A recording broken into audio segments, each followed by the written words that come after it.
Students, आप सभी का स्वागत है। स्टूडेंट्स, आप लोगों के एग्जाम को देखते हुए मैं लाया हूं आपके लिए बीपीसीजी 172 का मोस्ट इंपोर्टेंट क्वेश्चन आंसर। ये ऐसे मोस्ट इंपोर्टेंट क्वेश्चन आंसर है जो आपके एग्जाम में बहुत ही हेल्प करेंगे, आपको अच्छे मार्क्स गेन करने में बहुत ही मदद करेंगे। देखिए, बहुत सारे ऐसे स्टूडेंट्स हैं जो कि पढ़ नहीं पाते हैं, पूरे साल में कुछ नहीं पढ़ पाया, तो वो भी स्टूडेंट्स इसको लास्ट टाइम पढ़ के इस नोट्स को समझकर इजीली अच्छे मार्क्स गेन कर सकते हैं। सो ये आपका टाइटल है यूथ, जेंडर एंड आइडेंटिटी। देखो, इसमें इसे इसे ऐसे आप मोस्ट इंपोर्टेंट क्वेश्चन आप बोलेंगे। देखिए, क्योंकि इस समय आप लोग देखिए जो 5 साल के पीवाईक्यू है, उन सभी पीवाईक्यू को देखा गया है कि कौन से क्वेश्चन रिपीट हो रहे हैं। रिपीटेड क्वेश्चंस को भी इसमें ऐड किया गया है और जो आने वाले संभावित प्रश्न हैं, उन प्रश्नों को भी ऐड किया गया है। देन उसके बाद ही ये डिसाइड करके बनाया गया है। जो मेरे सजेस्टेड क्वेश्चंस होते हैं वो आपके एग्जाम में जरूर दिखते हैं और जून 2026 में आप लोग एग्जाम देने वाले हैं या फिर दिसंबर में एग्जाम देंगे, दिसंबर 2026 में, दोनों के लिए बहुत इंपॉर्टेंट है। चैनल में न्यू हो स्टूडेंट, चैनल को सब्सक्राइब जरूर कर दीजिए, क्योंकि सब्सक्राइब करे रहेंगे तभी तो मजा आएगा, है ना। एक तरीके से मेरा सपोर्ट भी हो जाएगा और फिर आप लोगों का वीडियोस आपको मिलेगा। ठीक, चलिए स्टार्ट करते हैं। देखिए, यूथ मतलब क्या होता है भैया? युवा। यूथ मतलब क्या होता है? युवा। ठीक है। जेंडर, जेंडर वो होते हैं जो समाज में अपनी अपनी कार्य को दिखाते हैं, जैसे कि वो कौन से कार्य के अकॉर्डिंग काम करता है। जैसे कि समाज में पुरुष होते हैं, महिला होते हैं, मस्कुलिन एंड फेमिनिन दोनों देखने को मिलते हैं। और भी मुख्य रूप से यही दोनों देखने को मिलते हैं। मैं आपका और भी नपुंसक लिंग का बात नहीं कर लेता। ठीक है। तो जो भी है मुख्यतः जेंडर में आपको ये सब देखने को मिलते हैं। जेंडर का मतलब होता है लिंग। ठीक है। तो ये समाज के अकॉर्डिंग लिंग पर बात करते हैं। समाज के किस पर बात करते हैं? लिंग पर बात करते हैं। जेंडर। यूथ का मतलब हुआ युवा। ठीक है। और आइडेंटिटी मतलब होता है स्टूडेंट्स पहचान। तो इसी के अकॉर्डिंग हम लोग समझने वाले हैं। तो देखिए, यहाँ पे यूथ को समझिए थोड़ा सा। यूथ मतलब कि युवा जीवन का वह समय होता है जो बचपन और वयस्कता के बीच का होता है। मतलब कि यूथ क्या होता है? ऐसा समय होता है जो ना कि बचपन होता है और ना ही बुढ़ापा। ठीक है। तो बचपन और बुढ़ावा के बीच की दूरी, अब मतलब कि एक वयस्क जो होती है, मर्द, मर्द के बीच की दूरी, मतलब बीच की डिस्टेंस जो है ना, मतलब समझ लो कि ये युवा उस टाइम की बात हम लोग कर रहे हैं जब जब व्यक्ति नई चीजें सीखता है, अपने सपने बनाता है, अपनी पहचान विकसित करता है और भविष्य के लक्ष्य तय करता है। ओके। तो ये होता है यूथ और ये समय आप समझ लो 18 से लेके 25 साल तक को माना गया है। खास तौर पर अगर देखा जाए, युवा का ये समय 18 से लेके 25 साल तक के समय को यूथ कहा गया है मुख्य तौर पर। उसके बाद आपका हम लोग समझते हैं धीरे धीरे जेंडर की बात। ठीक है। तो जेंडर में क्या होता है? यहाँ पे उन भूमिकाओं, व्यवहारों और अपेक्षाओं को देखा गया है जो समाज पुरुष, महिला या फिर अन्य जेंडर पहचान वाले लोगों के लिए तय करता है। इस बात से जुड़ा कि यह इस बात से जुड़ा है कि समाज के जो लोग हैं वो कैसे दिखता है, लोग कैसे काम करते हैं। ठीक है। तो इसमें जेंडर को हम लोग दो तरीके से देख सकते हैं, एक सेक्स के तरीके से, एक जेंडर के तरीके से। सेक्स के तरीके से जेंडर को हम लोग देखो, लिंग का दो प्रकार से, लिंग जो दो प्रकार से नाम लगा, लिंग हिंदी नाम है लेकिन लिंग का दो नाम होता है इंग्लिश में, जेंडर और सेक्स। सेक्स की अगर बात करेंगे तो वो बायोलॉजिकल डिफरेंस होता है, लेकिन जो जेंडर है वो सोशल एंड कल्चरल डिफरेंस को बताता है। ठीक है। चलो आगे हम लोग इसको और अच्छे से समझेंगे। अब उसके बाद आइडेंटिटी। आइडेंटिटी का मतलब होता है पहचान। ठीक है। तो इसमें व्यक्ति खुद को कैसे समझता है और क्या चाहता है, दूसरे उसे कैसे पहचानते हैं। पहचान में नाम, भाषा, संस्कृति, धर्म, ये सब चीज देखा जाता है आइडेंटिटी में। ठीक है। तो इस तरह से आपको ये समझ में आ गया ना कि बुक का नाम ही समझ गया, टाइटल ही समझ गया, तो कम्प्लीटली आपको सब समझ में आएगा। तो ये क्वेश्चन पेपर दिसंबर के अकॉर्डिंग लिया है, जो रिपीटेड क्वेश्चन है। यहाँ पे देखिए, describe the various model of work life balance, discuss the consequences of work life balance। इसका मतलब हिंदी में होता है कार्य जीवन संतुलन के विभिन्न मॉडलों का वर्णन कीजिए। कार्य जीवन संतुलन के परिणामों पर क्या कीजिए? चर्चा कीजिए। तो चलिए समझते हैं कार्य जीवन संतुलन यानी कि वर्क लाइफ बैलेंस को। ठीक है। तो work life balance refers to the proper management of professional responsibilities and personal life so that neither suffers at the cost of the other. Various models explain how individual maintains this balance. यानी कि work life balance से तात्पर्य पेशेवर जिम्मेदारियां और व्यक्तिगत जीवन के उचित प्रबंधन से है, ताकि एक किसी एक को दूसरे की कीमत पर ना पहुंचे। और विभिन्न जो कि मॉडल बनाते हैं और वर्क लाइफ बैलेंस, इसका मतलब मैं अपने तरीके से समझाऊं तो वर्क लाइफ बैलेंस का जो मतलब होता है वो होता है काम, जैसे कि जॉब, स्टडी इत्यादि। और इसमें प्राइवेट लाइफ को भी देखा जाए तो जैसे कि फैमिली, हेल्थ, रेस्ट, फन, ये प्राइवेट लाइफ की बात है। इनके बीच यानी कि काम और प्राइवेट लाइफ के बीच यानी जॉब और प्राइवेट लाइफ यानी काम निजी जीवन के बीच जो संतुलन होता है, जो बैलेंस होता है, उनको बनाए रखना यही होता है वर्क लाइफ बैलेंस। यहाँ पे कहा गया है कि कोई भी काम सिर्फ काम ही काम ना हो। कुछ भी हम अगर लाइफ में कर रहे हैं तो सिर्फ काम ही काम नहीं करना है, थोड़ा रेस्ट भी करना है। और सिर्फ अगर रेस्ट की बात करें तो सिर्फ रेस्ट ही रेस्ट करेंगे तो वर्क लाइफ बैलेंस नहीं बनेगा। अब रेस्ट कर रहे हैं तो ऑटोमेट हमेशा रेस्ट नहीं करेंगे तो क्या हमारे पास इनकम आएगा?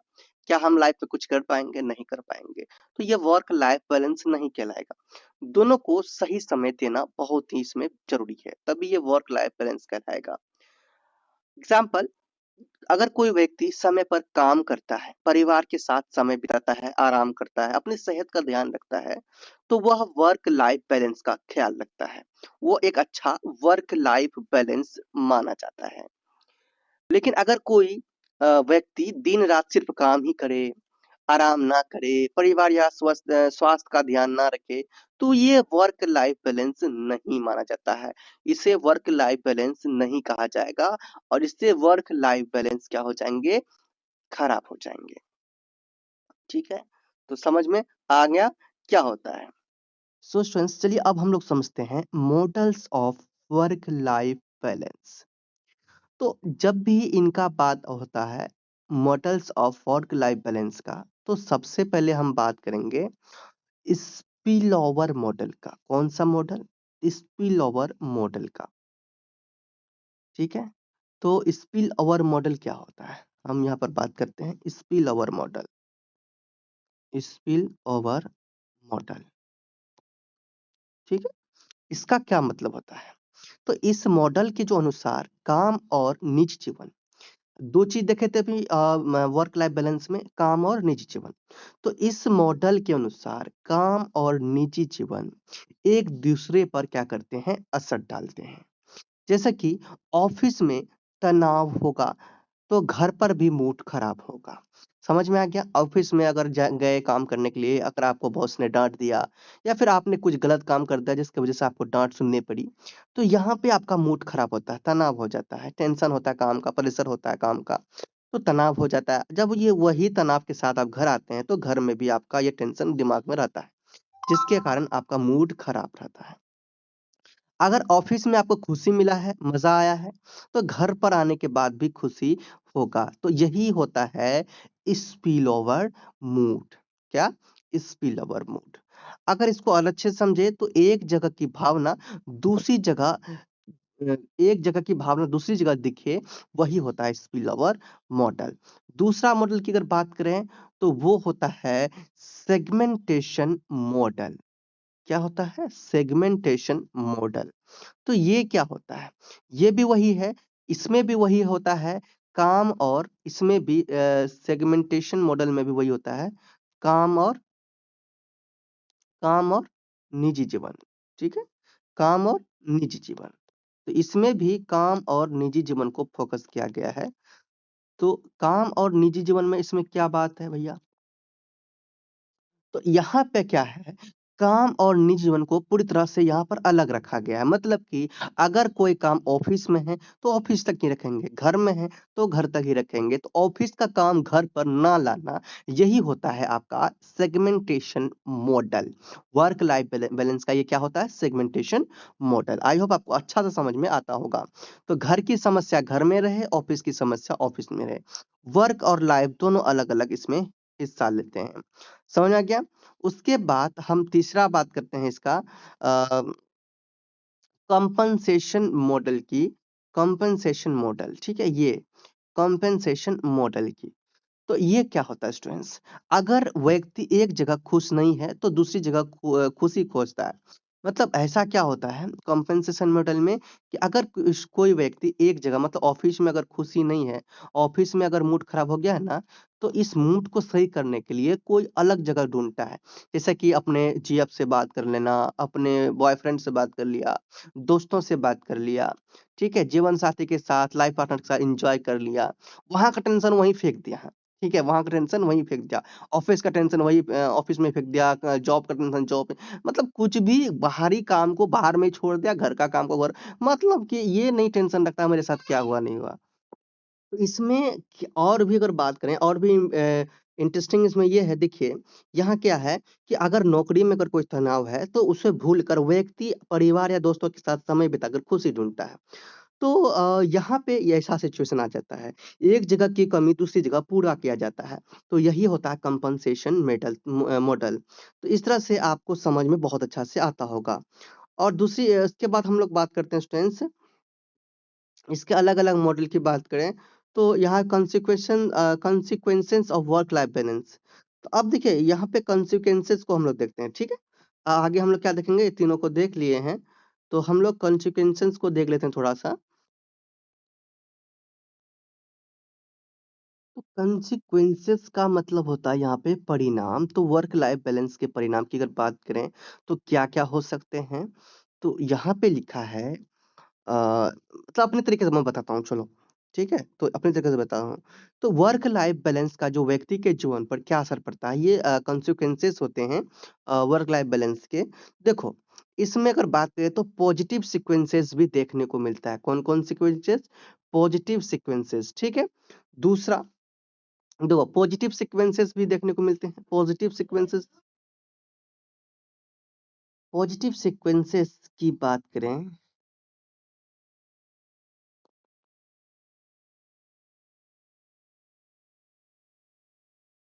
कॉन्सिक्वेंसेस की बात करें तो इसमें पहला तो बेटर मेंटल हेल्थ होता है, यानी कि मानसिक स्वास्थ्य इसमें अच्छा होता है। अच्छा होता है मतलब अगर हम पॉजिटिव वे में लें, तो अच्छा होता है। जैसे कि तनाव कम होता है, मन शांत रहता है, चिंता कम होती है। यानी जिस व्यक्ति को आराम और परिवार के लिए समय मिलता है, वो ज़्यादा खुश रहता है इसमें। और दूसरा इसमें देखने को मिलता है गुड फिजिकल हेल्थ। क्या? Good physical health. लिख दूँ यहाँ पे गुड फिजिकल हेल्थ, ठीक है? तो मोबाइल में चलाने वाला जो पेंसिल था वो खराब हो चुका है, इसीलिए मैं हाथ से ही लिख रहा हूँ यहाँ पे। तो देखिए इसीलिए थोड़ा-सा हैंडराइटिंग टेढ़ा-मेढ़ा है ना? तो गुड फिजिकल हेल्थ मतलब शारीरिक स्वास्थ्य अच्छा होता है यहाँ पे। तो नींद अच्छी रह आती है, थकान कम होती है और शरीर इसमें क्या होता है, स्वस्थ रहता है। तीसरा अगर इसमें बात करें तो स्ट्रॉन्ग फैमिली रिलेशनशिप, ठीक है? तो यहाँ पे क्या होता है, परिवार जो है कि जो परिवार के जो रिश्ते हैं वो मजबूत होते हैं। परिवार के साथ समय मिलता है, रिश्तों में प्यार बढ़ता है।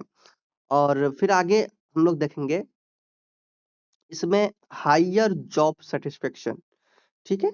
तो काम में खुशी मिलती है और व्यक्ति काम को बेहतर तरीके से कर लेता है, काम में मन लगता है। तो मतलब वर्क लाइफ बैलेंस अगर बना के रखेंगे तो इस तरह का हमें देखने को मिलेगा। और फिर आगे अगर बात करें तो इंक्रीज़्ड प्रोडक्टिविटी, इससे क्या होता है, प्रोडक्टिविटी जो होता है वो इंक्रीज़ होता है या फिर मोर प्रोडक्टिव, ठीक है? तो यहाँ पे आपको क्या कि व्यक्ति ज़्यादा धन से काम करता है, सॉरी धन कहते हैं, व्यक्ति ज़्यादा ध्यान से काम करता है, काम जल्दी और अच्छे तरीके से करता है। अब इसमें कुछ नेगेटिव consequences आपको देखने को मिलते हैं। अ, नेगेटिव consequences भी देखने को मिल जाते हैं।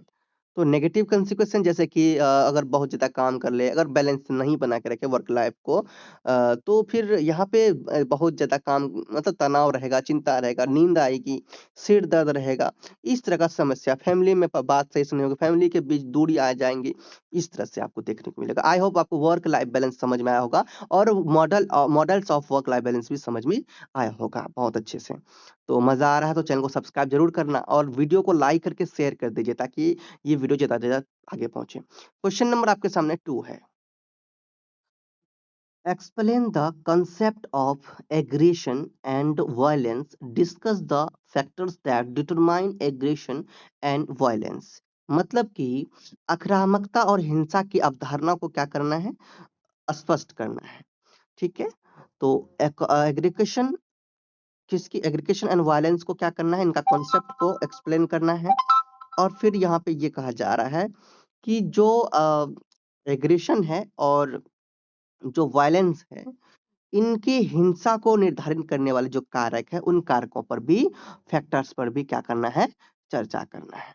तो चलिए इसे हम धीरे-धीरे समझते हैं। यहाँ पे हम अगर एग्रेशन की अगर बात करें, तो वो क्या होता है समझिए। जब कोई व्यक्ति गुस्से में किसी को नुकसान पहुँचाने की कोशिश करता है, तो इसी गुस्से में नुकसान करने की कोशिश को ही हम लोग एग्रेशन कहते हैं। क्या कहते हैं? एग्रेशन। अब देखो यहाँ पे यह शब्दों और व्यवहार या गुस्सों से ये सब हो सकता है, जैसे कि चिल्लाना, गाली देना, धमकी देना, इस सब से भी एग्रेशन हो सकता है। ठीक है? तो एग्रेशन का मतलब ये समझ जाइए गुस्से या आक्रामक व्यवहार से नुकसान पहुँचाने की कोशिश करना, ठीक है? अब यहाँ पे अगर हम लोग वायलेंस की बात करें, तो वायलेंस को भी समझ जाइए। ये क्या होता है? वायलेंस का मतलब होता है हिंसा। क्या होता है? हिंसा। जब किसी को शारीरिक या मानसिक चोट पहुँचाई जाए, उसे हम लोग वायलेंस कह देते हैं। यह एग्रेशन से ज़्यादा खतरनाक रूप होता है, हिंसा। इनमें मारपीट हो जाती है, घरेलू हिंसा, किसी को चोट पहुँचाना निर्धारित कर दी जाती है, ठीक है? तो किसी को शारीरिक या मानसिक नुकसान पहुँचाना ही क्या कहलाएगा आपका? वायलेंस कहलाएगा।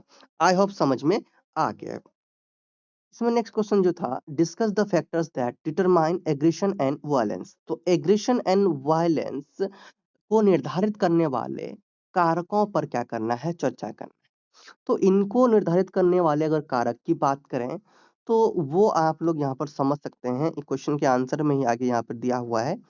आप लोग पढ़ना चाहें तो खुद से पढ़ सकते हो बट मैं अपने तरीके से मैं आपको बताना चाहूँगा।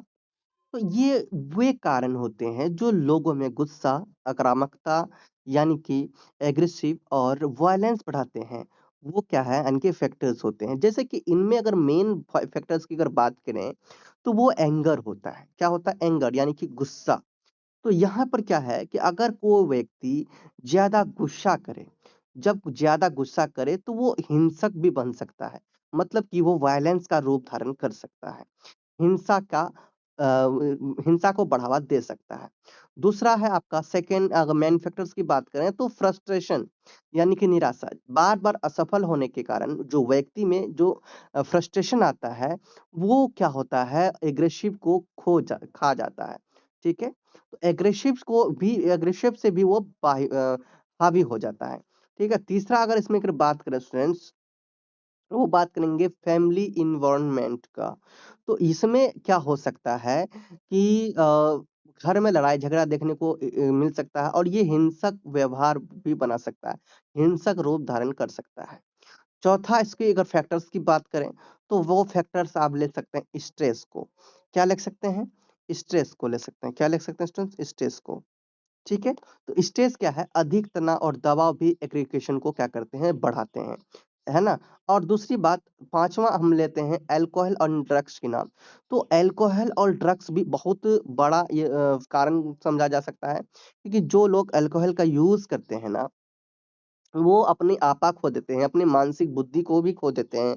ठीक है? तो नशा करने से व्यक्ति अपना नियंत्रण जब खो देते हैं, तो उस समय भी वो कुछ वायलेंस वाले काम करते हैं, हिंसक बन जाते हैं। आगे है मीडिया इन्फ्लुएंस। हिंसक फिल्में, गेम और सोशल मीडिया के वजह से भी ये वायलेंस को बढ़ावा देते हैं।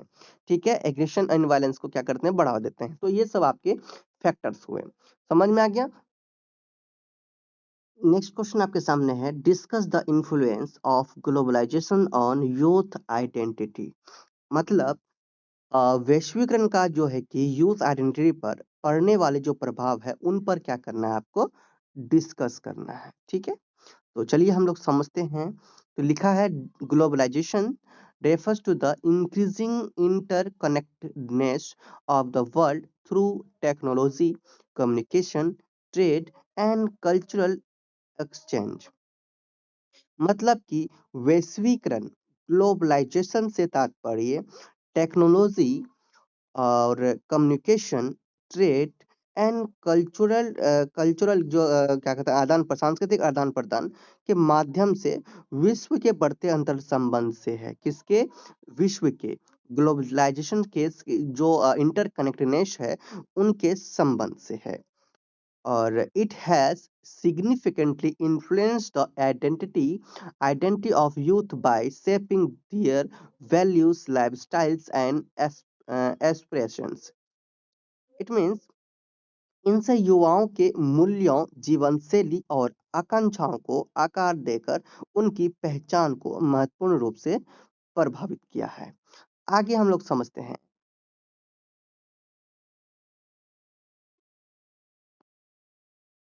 One major impact is the emergence of a global culture through the internet, social media, and popular culture. Young people are exposed to international trends in fashion, music, and language. This creates a sense of global identity where youth feel connected beyond national boundaries. However, it may also lead to the weakening of traditional culture values and local identities।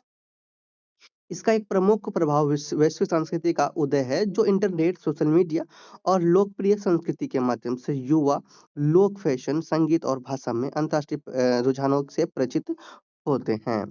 ठीक है, and क्या कहते हैं, इसमें वैश्विक पहचान की भावनाएं होती है। क्या होती है? वैश्विक पहचान की भावनाएं होती है, जहां जहां युवा राष्ट्र सीमाओं से परे जुड़ाव क्या करते हैं, वो फील करते हैं। ठीक है, हालांकि हालांकि पारंपरिक पारंपरिक सांस्कृतिक मूल्यों और स्थानीय पहचानों का कमजोर होना भी क्या है, पॉसिबिलिटी है। और ये क्या है, ये भी हो सकती है। ठीक, क्या? Traditional culture values. तो यहाँ पे आपने क्या देखा, पारंपरिक सांस्कृतिक मूल्यों और स्थानीय पहचानों का भी कमजोर होना यहाँ पर संभव हो सकता है। तो आगे हम लोग थोड़ा सा पढ़ते हैं, देन आप समझते हैं। Globalization has also expanded educational and career opportunities। It means globalization जो है कि इसने शिक्षा और करियर के अवसरों का भी विस्तार किया है। Youth today aspire for global careers, higher education abroad and skill development aligned with international standards। Okay, आज के जो यूथ यूथ क्या है, ग्लोबलाइजेशन जो करियर है वो क्या है भाई, उसे आप लोग समझ सकते हैं कि ये विदेशों में क्या करते हैं, higher education and international international standards. ठीक है, इनको क्या करते हैं, इनका स्किल्स को क्या करते हैं, ग्रो करते हैं। ठीक है, स्किल्स को ग्रो करते हैं, स्किल्स को बढ़ाते हैं। ठीक, तो आगे है आपका, this has made them more ambitious, competitive and adaptable. Okay, तो इससे क्या होते हैं, वे महत्वाकांक्षी, प्रतिस्पर्धी और अनुकूलनीय बन जाते हैं। एट द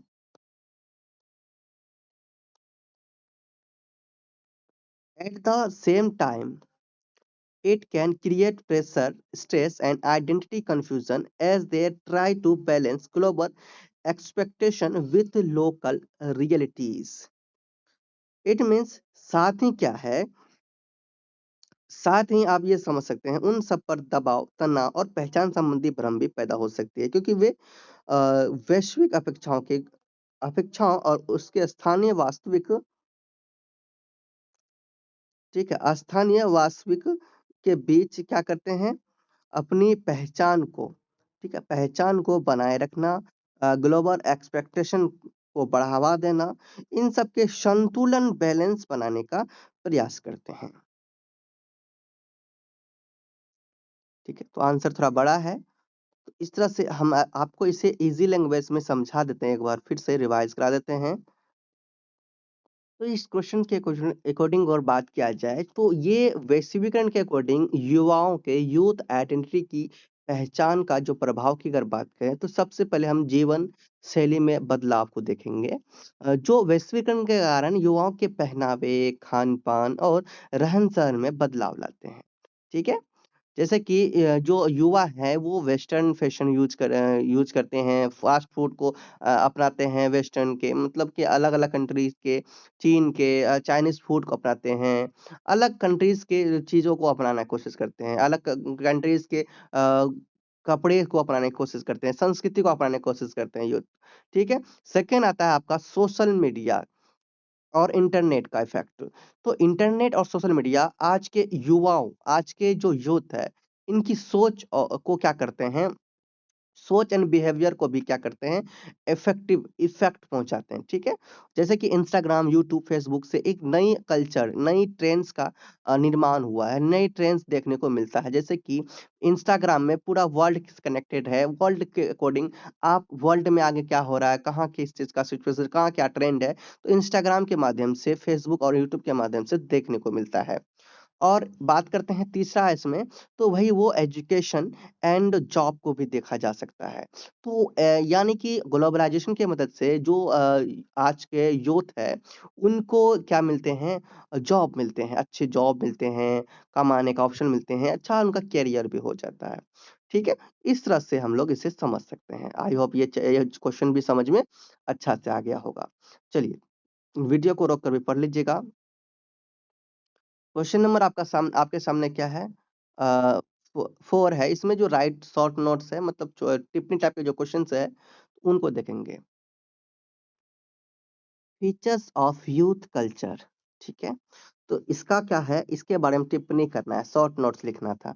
तो चलिए देखते हैं। लिखा है, youth culture refers to the pattern of behaviour, values, attitudes and lifestyle shared by young people.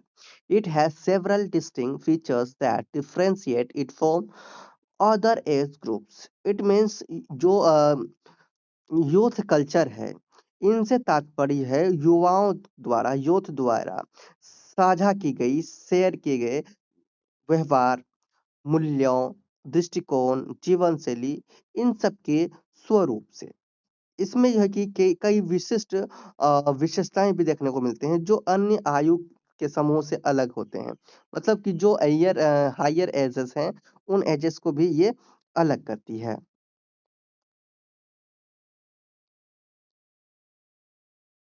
और यूथ कल्चर की अगर बात करें तो यहाँ पे हम लोग फैशन एंड स्टाइल को मायने इसलिए रखते हैं। यहाँ पे नया जो कपड़े होते हैं, नया नए नए युवा जो है नए कपड़े, हेयर स्टाइल और फैशन को ट्रेंड रखते हैं। मतलब कि अगर ट्रेंड के अकॉर्डिंग देखते हैं कि आज यहाँ पे ऐसा फैशन है तो हम लोग भी ऐसा करेंगे। ठीक है, तो इस तरह से हम लोग जो यूथ कल्चर है वो देखते हैं। टेक्नोलॉजी का यूज करते हैं, यानी कि जो युवा है, आज के समय का जो यंग जनरेशन है, वो टेक्नोलॉजी का बहुत ही ज़्यादा उपयोग करते हैं, ठीक है? जैसे कि मोबाइल, इंटरनेट, सोशल मीडिया का बहुत ज़्यादा उपयोग करते हैं। और आज का टेक्नोलॉजी जो है यूथ जनरेशन के अकॉर्डिंग, यूथ कल्चर के अकॉर्डिंग, ये लोग लव सॉन्ग को बहुत ज़्यादा पसंद करते हैं, लव फॉर म्यूज़िक, मतलब कि एंटरटेनमेंट को भी बहुत ही ज़्यादा ध्यान में रखते हैं, ठीक है? इनसे बहुत ज़्यादा लोग लगाव है। और ये जो है कि डिज़ायर फॉर फ्रीडम को देखते हैं, जैसे कि ये यहाँ के जो यूथ है वो अपनी पसंद से जीवन जीना चाहते हैं और फ्रीडम में रहना चाहते हैं, स्वतंत्रता पसंद करते हैं। इन्फ्लुएंस ऑफ फ्रेंड्स की अगर बात, इसमें क्या करें, इन्फ्लुएंस और फ्रेंड्स की बात करें तो इसमें क्या होता है, जो फ्रेंड्स हैं, इनमें जो यूथ की जो थिंक है वो बिहेवियर पर बहुत ही बड़ा मतलब बड़ा नहीं, बुरा प्रभाव डालता है, ठीक है? समझ लो, बड़ा से बुरा प्रभाव डालता है। तो यहाँ पे क्या होते हैं, आजकल की जो जनरेशन यूथ कल्चर क्या होते हैं, अपने दोस्तों के साथ टाइम स्पेंड करना चाहते हैं, ठीक है? माँ-बाप के साथ नहीं, ज़्यादातर दोस्तों के साथ टाइम स्पेंड करते हैं, जिसकी वजह से उनके बिहेवियर पर भी गलत असर देखने को कभी-कभी मिल सकता है, ठीक है? मिल सकता है क्या? मिलता है, ठीक है? चलो, आगे हम लोग नेक्स्ट क्वेश्चन को देखते हैं। लिखा है significance of peers in social development. सामाजिक विकास में साथियों का क्या महत्व होता है? तो यहाँ पे समझते हैं। तो यहाँ पे लिखा है peers play a crucial role in the social development of an individual, especially during childhood and adolescence. यहाँ पर समझिए, किसी व्यक्ति के सामाजिक विकास में विशेषकर जो बचपन और किशोरावस्था होता है, चाइल्डहुड और एडोलसेंस जो होता है, इनके दौरान जो फ्रेंड्स होते हैं, फ्रेंड सर्कल होते हैं, इनकी जो है कि बहुत ही महत्वपूर्ण भूमिका होती है।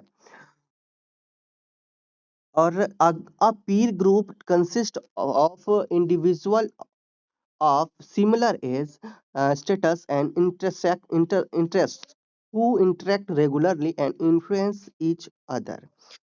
यहाँ पे क्या देखने को मिलता है कि जो फ्रेंडशिप है, फ्रेंड सर्कल है, फ्रेंड ग्रुप है, इनमें समान आयु, सामाजिक स्थिति और रुचियों वाले व्यक्ति शामिल होते हैं, जो रेगुलर रूप से एक दूसरे से बातचीत करते हैं और एक दूसरे को प्रभावित करते हैं। ये देखने को मिलते हैं। One major significance of peers is that they help in the development of social skills. Through interactions, individuals learn cooperation, communication, conflict. पहले इसको समझते हैं। One major significance of peers, they help in the development of social skills. तो यहाँ पे क्या होता है स्टूडेंट्स, जो पीयर्स हैं, पीयर्स का एक प्रमुख महत्व यह है कि वे सामाजिक कौशल, सामाजिक स्किल्स, सोशल स्किल्स के विकास में क्या होते हैं, सहायक होते हैं। और आपसी नेक्स्ट है यहाँ पर through interaction individual learn corporation, communication, conflict resolution and team work. तो ये आपसी मेलजोल के माध्यम से व्यक्ति के सहयोग, संचार और संघर्ष प्रबंधन जैसे कौशल को सीखते हैं। आगे हम लोग पढ़ते हैं इस लाइन को। Other important role in identity formation. एक अन्य दृष्टि भूमिका पहचान निर्माण में है पीर यानी कि सहपाठी या सहकर्मी group influence attitudes, values and behaviour, helping individual understand themself and their place in society. यानी सहकर्मी समूह के जो दृष्टिकोण हैं, वो मूल्यों और व्यवहार को क्या करते हैं, प्रभावित करते हैं, जिससे व्यक्तियों को स्वयं और समाज में अपने स्थान को समझने में मदद मिलती है। They also encouraged independence from family, allowing individual to make their own choice and decisions. वे परिवार से स्वतंत्रता को प्रोत्साहित करते हैं, जिससे व्यक्तियों को अपने स्वयं के विकल्प और निर्णय लेने की अनुमति मिलती है। आई होप आपको इनका सिग्निफिकेंस समझ में आया होगा।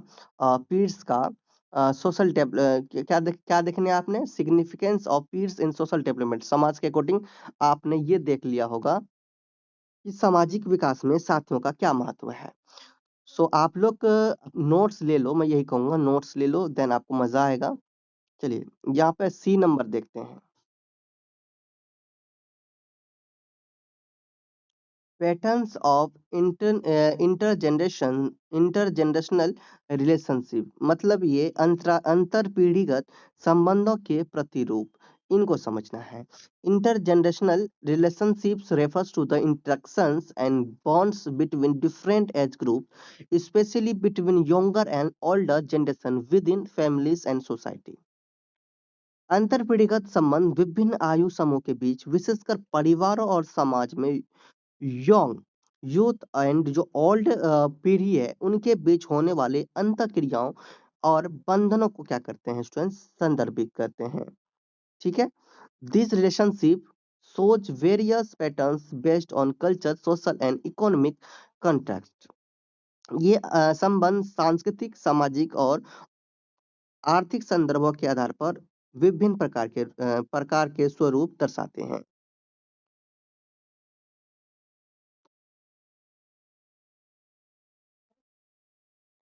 One common pattern is cooperation and support, where older generation provide guidance, values, and emotional security, while younger members offer care, respect, and assistance and in old age।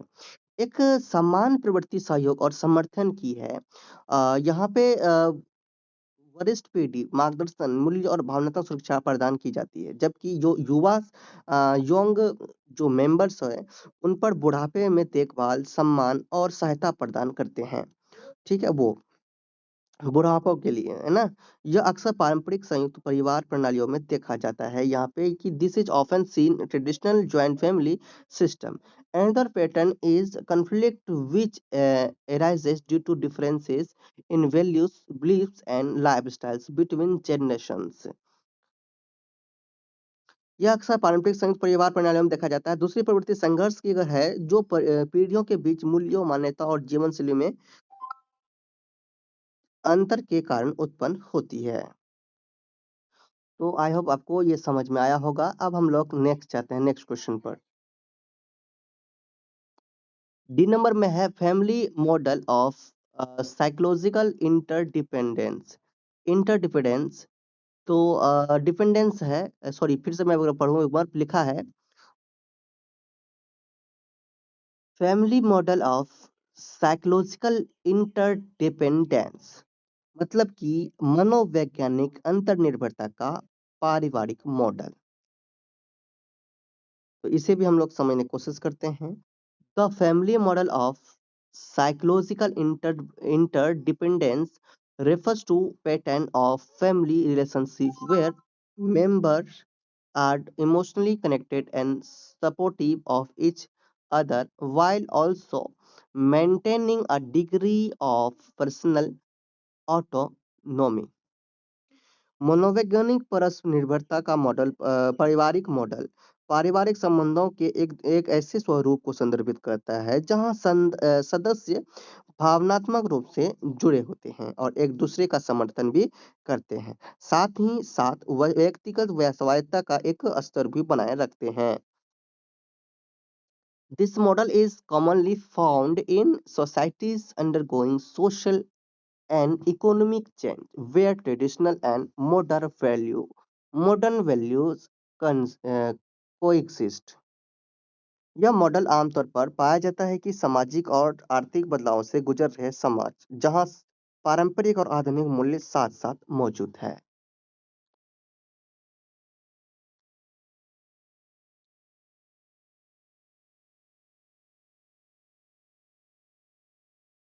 तो इसको मेरे according easy language में अगर समझाऊं तो भैया इस model के अकॉर्डिंग क्या होते हैं, परिवार के जो सदस्य है वो एक दूसरे से भावनात्मक यानी इमोशनली और मानसिक रूप से क्या होते हैं, जुड़े होते हैं।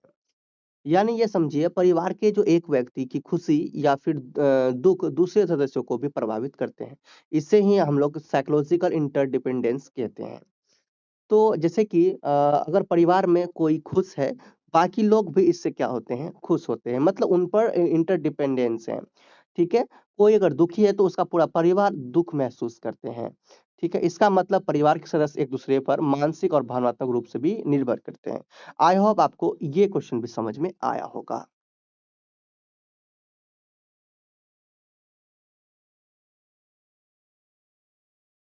क्वेश्चन नंबर आपके सामने 5 है। Discuss the role of educational institutions towards development of identity. Question 5 है discuss the role of educational institutions towards development of identity. पहचान के विकास में शैक्षणिक संस्थानों की भूमिका पर क्या कीजिए, चर्चा कीजिए।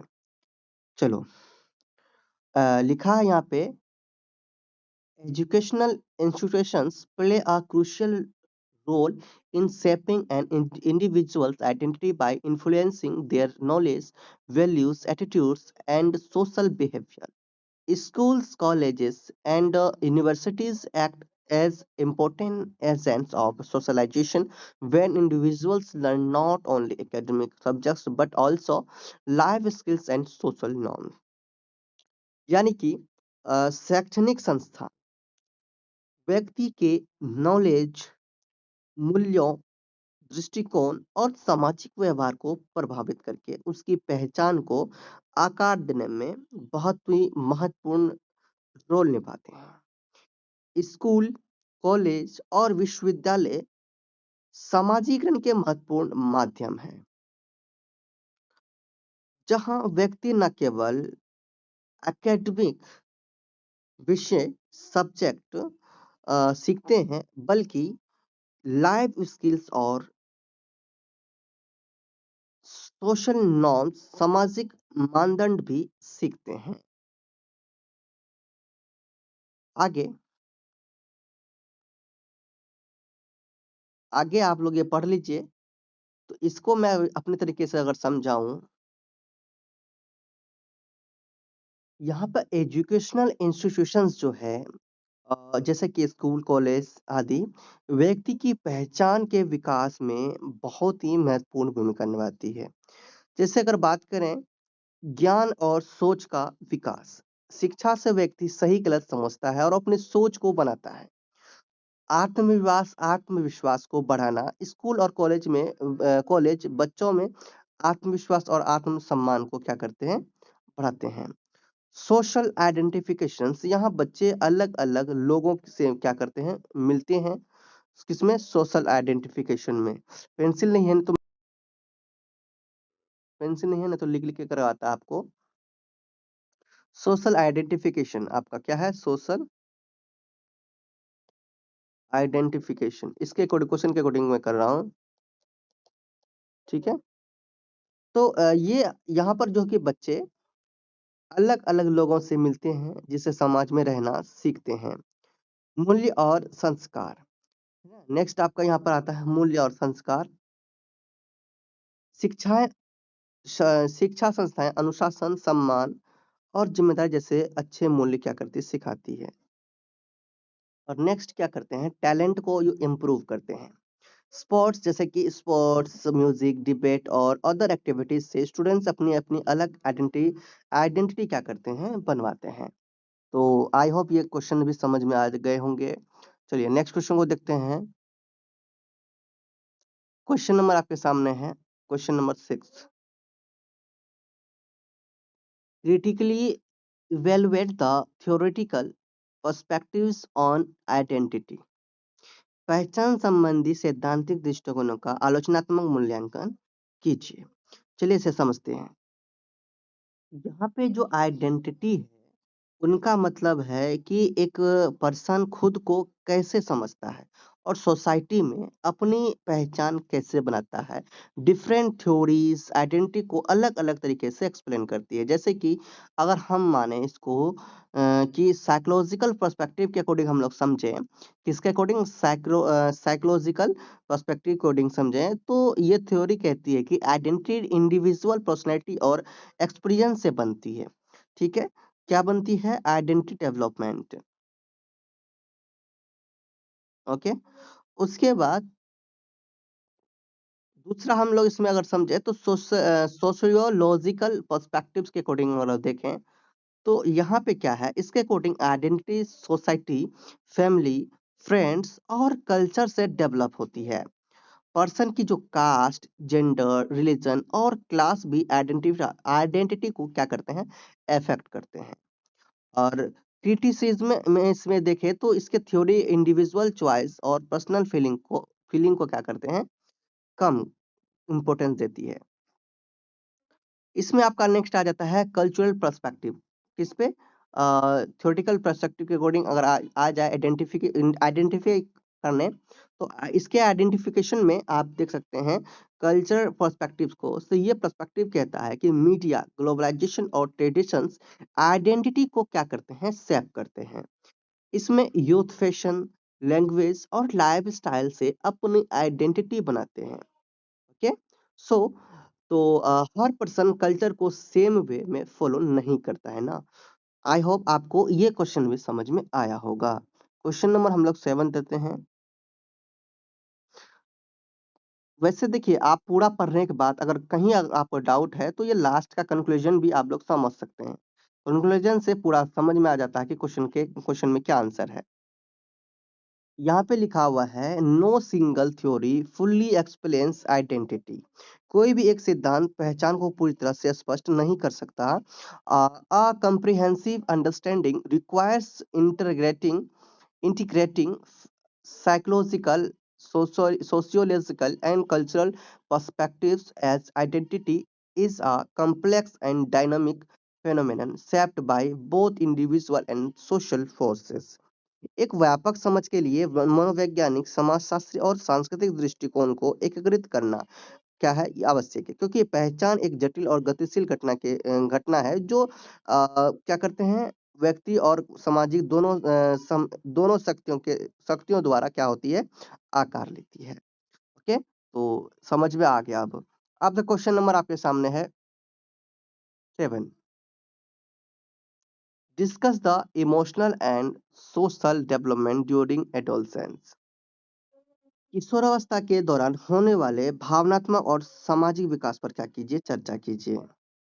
क्वेश्चन के अकॉर्डिंग अगर समझें तो एडोलसेंस में इमोशनल और सोशल डेवलपमेंट डेवलपमेंट बहुत फास्ट होता है।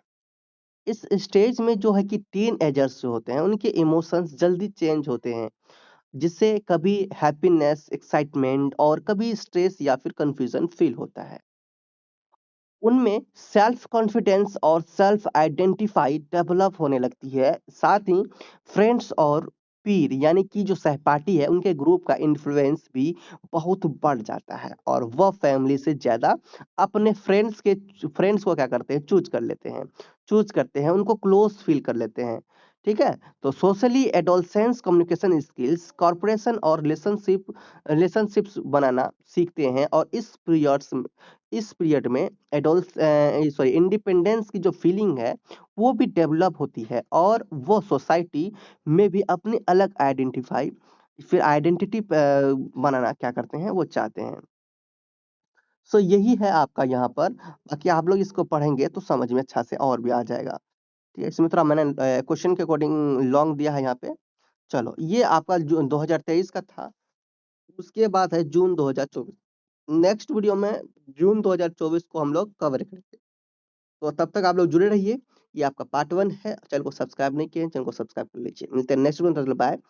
जाने से पहले बोलिए, स्टूडेंट्स प्रेम से रहो, प्रेम से पढ़ो, प्रेम से बोलो। ये पीडीएफ लेने के लिए व्हाट्सएप में मैसेज कीजिए। Thank you.